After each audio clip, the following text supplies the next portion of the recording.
खबर आपको देगी। साबिक वजीर आला पंजाब परवेज इलाही को पंजाब असम्बली में भर्तियों के केस में 2 रोज़ा जिस्मानी रिमांड मुकम्मल होने के बाद लाहौर की जिला कचहरी में पेश कर दिया गया है। एंटी करप्शन ने परवेज इलाही का मजीद 10 रोज़ का जिस्मानी रिमांड मांग लिया है। तफसीलात हासिल करेंगे डॉन न्यूज़ के नुमाइंदे राना बिलाल से। राना बिलाल, 2 रोज़ा जिस्मानी रिमांड मुकम्मल होने के बाद आज इनको पेश कर दिया गया है जिला कचहरी में। मजीद 10 रोज़ा जिस्मानी रिमांड मांगा गया है। क्या तफसीलात हैं मजीद आपके पास?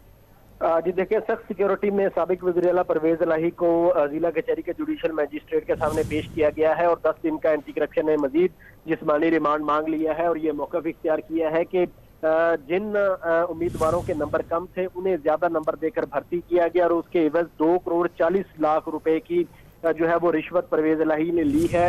एंटी करप्शन के वकील का ये कहना है कि रकम तो बरामद हो चुकी है, अब परवेज इलाही का फॉरेंसिक करवाना, परवेज इलाही के मोबाइल का फॉरेंसिक करवाना है और परवेज इलाही की एक रिहाइशगाह जो है वो गुजरात में है, वहां पर भी परवेज इलाही को लेकर जाना है।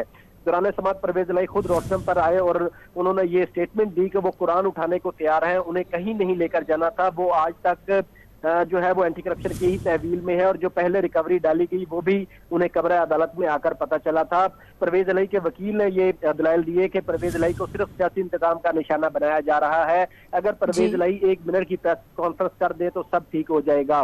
परवेज इलाही के वकील ने जिस्मानी रिमांड की दरखास्त की मुखालफत की है। अभी जुडिशल मजिस्ट्रेट ये केस सुन रहे हैं और परवेज इलाही कब्र अदालत में मौजूद है।